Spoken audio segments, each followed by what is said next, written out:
Alors, comme vous le savez, j'aime beaucoup vous parler de Moyen Âge et de Renaissance. J'aime beaucoup l'architecture romane et l'architecture gothique. Et dans mes derniers articles, je vous ai présenté des photos de Reglindis de Naumbourg et de Uta de Naumbourg, qui sont des statues extraordinaires de la cathédrale de Naumbourg en Allemagne et qui ne sont pas tellement connues. Pourtant, elles ont un lien avec la France important, puisque le sculpteur, qui s'appelle le maître de Naumbourg, puisqu'on ne connaît pas son nom et qu'on ne sait pas qui il était exactement, était probablement un artisan picard originaire de France et qui aurait travaillé sur plusieurs cathédrales de France avant de partir en Allemagne. Alors, voici donc de nouveau les visuels de Reglindis et de Uta de Naumbourg avec leurs époux. Ce qui était extraordinaire, je vous rajouterai les photos, c'est le sourire de Reglindis. Alors un sourire vraiment bienveillant, généreux. C'est un sourire qui nous rappelle un peu celui de l'ange de la cathédrale de Reims. Je vous ferai une petite chronique également. Et il semblerait que ce soit le même artiste qui ait réalisé cette statue. Alors pour la statue de Naumbourg, Uta von Naumbourg en allemand, c'est la cofondatrice de la cathédrale et elle est représentée à côté de son époux, tout comme Reglindis, dont l'époux était le frère de celui de Uta.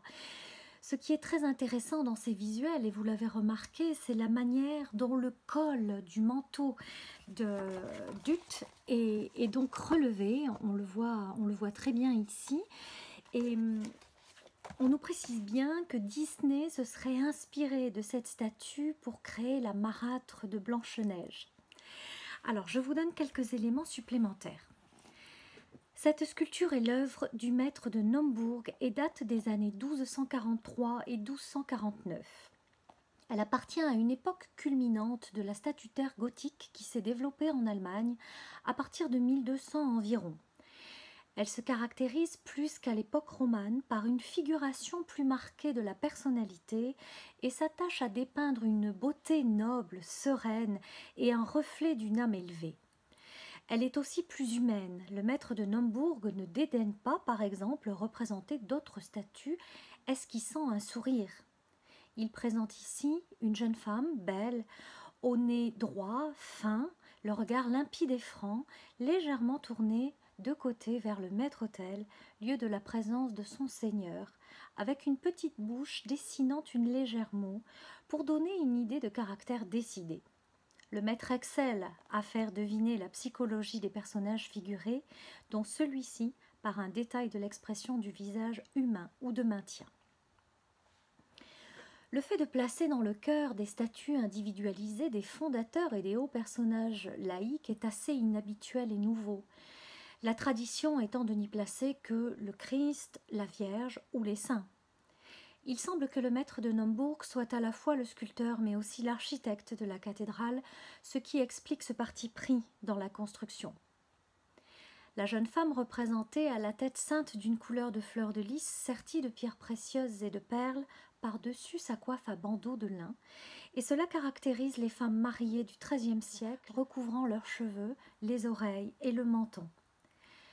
Elle rappelle par son attitude et son vêtement la statutaire de la cathédrale de Reims, de Paris ou encore d'Amiens. Elle porte une tenue d'hiver, un long manteau rouge brodé d'or doublé d'une fourrure de verre, donnant une impression de dignité.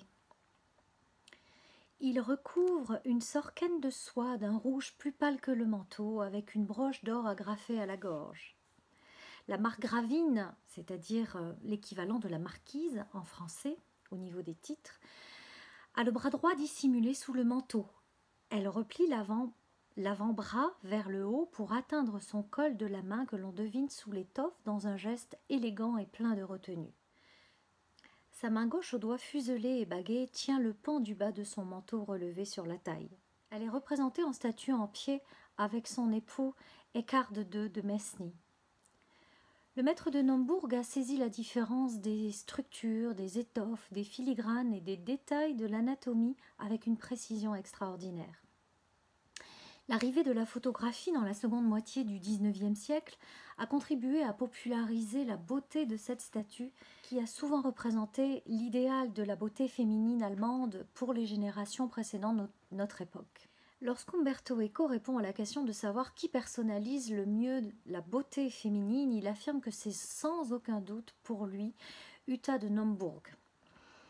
Umberto Eco, on le connaît très bien, c'est l'auteur du Nom de la rose qui a été adapté en film avec Sean Connery et qui est vraiment un ouvrage et un film extraordinaire. Donc effectivement, comme nous le disions, eh bien Disney s'est également inspiré d'Uta de Nombourg pour son dessin animé et pour représenter la marâtre de Blanche-Neige et les Sept Nains, sorti en 1937.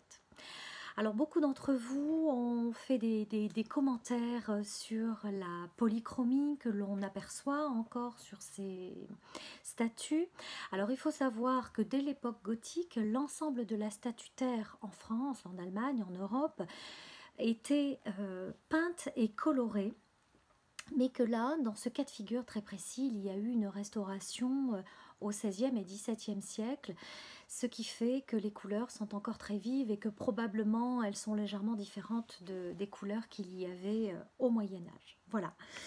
Donc voilà un petit peu pour ces personnages. Il y a une statutaire très importante dans cette cathédrale de Naumbourg. Il y a d'autres personnages dont je pourrais vous parler dans mes articles rédactionnels écrits sur mon site internet chronique-histoire.com. Je vous remercie d'ailleurs de les lire. Je remercie celles et ceux qui se sont abonnés à cette chaîne YouTube.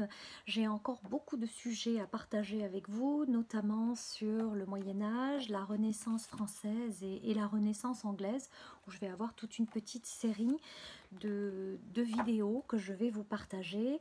Et je vous parlerai également un peu plus précisément dans un autre article rédactionnel de ce maître de Naumbourg qui est quand même vraiment extrêmement intéressant parce qu'il nous renvoie à tous nos artistes du Moyen-Âge, à nos bâtisseurs dont je vous ai déjà beaucoup parlé puisque j'ai réalisé des chroniques notamment sur Ken Follett, Les piliers de la terre et le monde sans fin qui traitent merveilleusement bien de cette période-là.